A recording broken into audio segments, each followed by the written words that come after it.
Good morning, it's the 30th of January 2025. I made a video on the blackouts and all of that, and will be more to come, and we'll move on from that. It's about 12:30 in the day. Quick video on what they call the geopolitical situation. I like to make them outside here where there's a bit of sunlight and all, but there could be a bit of blowing on the microphone, I'm not too sure. And there are tractors going all around, and soon mine will be going as well. Now, on the geopolitical situation in Ukraine, you have to be up to date with enough of it. And I've explained it to most people. If you want me to make another video sometime, I will, but there's no need going back over it. The situation is that the deep state, that the neocons, as they call them in Washington, they all want to keep the Ukraine war going for 50 years. 50 years. Now, bear in mind, America lost the Vietnam War, and it lost some other war as well. Well, it lost the Afghan war, and there's two anyway, and it's losing Africa. It's been kicked out of Africa as well. So it's not the all powerful. It's not the all powerful. It can be beaten, but it is powerful in many ways. Now, the situation in Europe with the neocons in America, the Democratic Party, they'll support Zelensky to the bitter end. The Prime Minister, Zelensky, is not elected. His term of office is up. He has the same power as Leo Varadkar would have if he was come back today to run the country. He has no legitimacy at all, and he won't get elected in an election anyway. So that's the situation. Vladimir Putin says he's a nobody. Get him out of there. We want someone we can negotiate with for the future. And Trump, sorry. I had a bit. Let it sit there. We leave it there. Trump is now talking to Putin, and it looks to me, sorry for the camera going a bit of a wall there, but sure, that's all right. Anyway, there's nothing big up there, only the sky, and I'm not airplane going past. Now, so Zelensky wants to be part of the peace negotiations. The European Union wants to be part of the peace negotiations. Macron, the German government, and above all, Sir Keir Starmer, the two-tier Keir, that excuse for a person in England wants it. A man that's half Prime Minister of Canada, Trudeau, all want this to go on, but the neocons, the Democrats, and the old Republicans, some of them in America, want this to go on. Don't forget, the more weapons that are made, the more money they get in, and a lot of the big pension funds in the world is relying on the weapons being made and sold, and if there's 1 million Ukrainians killed, it doesn't matter to them. Trump has now, he said he'd fix it in 2 days, but now he's extended that to 100 days. And he's cutting the funding off.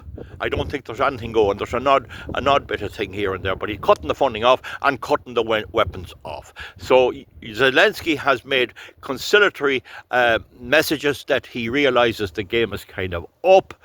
He had some kind of a law that prohibited anyone in Ukraine ever talking to Putin. Good luck with that. And he seems to be half rescinding that. But what is being proposed is a summit between Vladimir Putin, a cute man. Now, whether you like him or whether you don't, he's a very able statesman. And Donald Trump, who's a very able businessman. And it's eyeing up looking like this. Putin is saying to Trump, we have two big continents. We're loaded down with fuel. The world is broke for the want of fuel. We can sell our fuel, and they'll be glad to get it.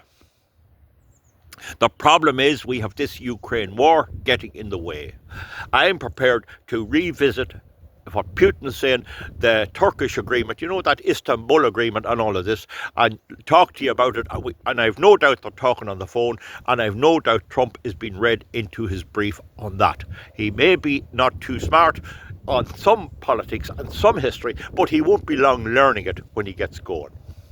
And so what appears to be shaping up is that Trump and Putin are going to solve this themselves, cutting out the whole of Ukraine government, the whole of Europe, the whole of Britain, the whole of Canada, and the whole of the American deep state, and the whole of the neocons, as they call them. They'll be sort of represented by Mrs. Cheney in America and them. And he's just going to negotiate and say, this is it. And it'll look very like Putin will keep his territories. There might be he might give a wee bit here and there. There'll be cast iron guarantees. And Trump has made it clear that Ukraine is not going to be in NATO ever. That's a red line in the sand. And that was the wishes of the other side, the people that I talk about, the EU and the neocons. BlackRock developments and Vanguard and all of these big crowd had their eyes on seizing all the valuable assets in Ukraine. They were going to take all. They were going to put Putin out, and they were going to take all in Russia.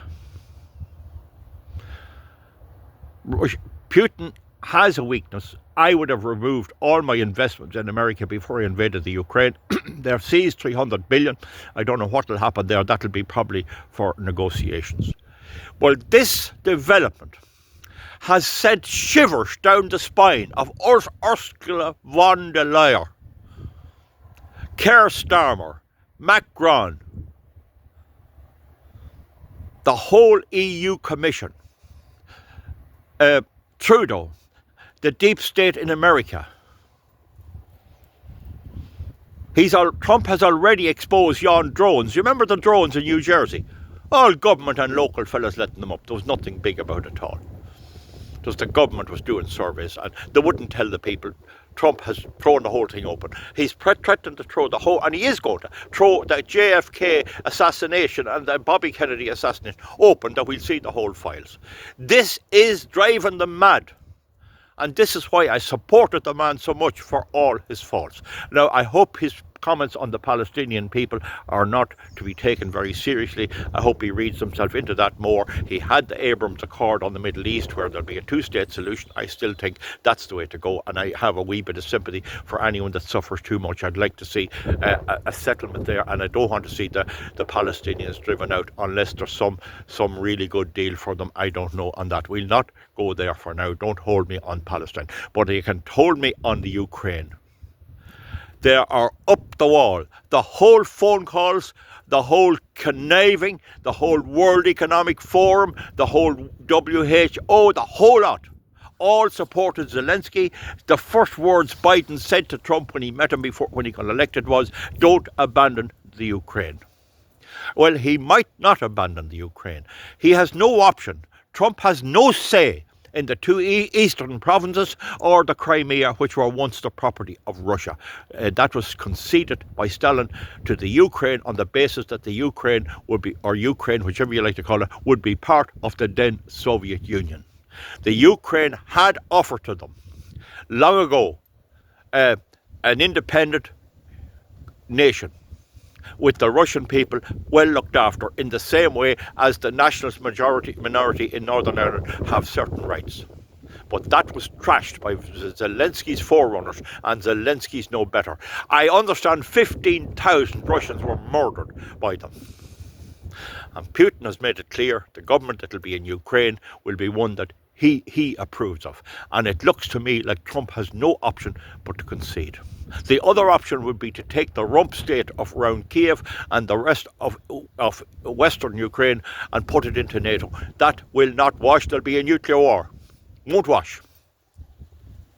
It looks to me that Putin and Trump are going to say, you know what, if we could get this over, we could build up the Ukraine, we could help both ways and get the remainder of it going, have an independent state for most of it, but Russia keeps the captured parts, which are about 22%, I understand, and the rest will live in peace and the people can go back home and get going.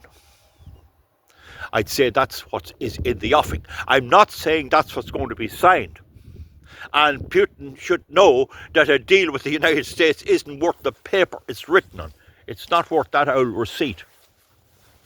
You have to have them pinned down that they can't get out of it. Well, Ursula von der Leyen didn't sleep this last 4 days. Even our Irish government, Micheál Martin, panic that Russia has won. And that will be the third war that America has lost since the Second World War. Where will Starmer go? Where will Micheál Martin go with his shamrock St. Patrick's Day? I shook hands with a man who voted for Trump, who has a vote in America but lives in Ireland, on Christmas Day, I met him in a spot. I happened to be doing something.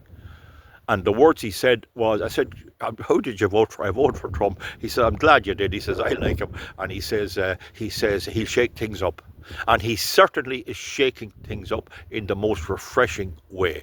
People say, oh, he's an orange moron. What does the colour of his hair matter? But they'll say he's a moron, he's an idiot, and he's this, that, and the other. Certainly he has failings, but we're going to have fun. Let's watch now. You see the situation. The situation is, as we could say, pregnant. It's pregnant. Trump and Putin are coming round to making a deal, and the rest of them will be left looking in with their mouths open. And out of that deal will be building up their militaries with all that, but out of it as well will be building up their economies and letting countries that want oil and gas and coal have it, and let them dwell and do well, and the rest of them that don't want it will go to hell. And that will be the European Union. And I've said that, you have to come underneath. I've said that the American government under Biden already crushed the European economy. They cut off the gas supply from Russia to Germany. Zelensky cut off the power through his country, the gas, to Eastern Europe. So these crowd are a crowd of idiots. They're not for the ordinary people, but it's going to be shoved on them whether they like it or not. Incidentally, Trump has signed a decree that no state land can be used for wind turbines. He hates wind turbines. He knows they're a scam.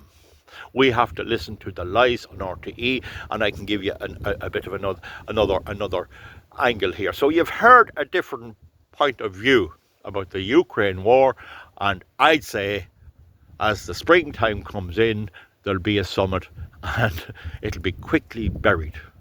What they'll do then in Europe, they'll go back to their climate emergency, and they'll emergency till the people are eaten out of bins and can't even get a bit to eat. That's what's down the line. And you know, that's what they deserve. And in many ways in Ireland, that's what they deserve. Micheál Martin got a big vote in all of the country, and particularly in Cavan Monaghan, and he's a dope. He is a dope. And the other fella, what do you call him, Harris, wasn't he a Fianna Fáiler? He was a T-boy for Francis Fitzgerald. Good luck with that, folks. What you can't stop me doing is making fun of you and showing you how big a dopes you actually are. Good luck. We'll see you back. Trump and Putin are going to sort the whole thing out, and the rest of them can go to hell. It's so funny. Good luck. Thank you.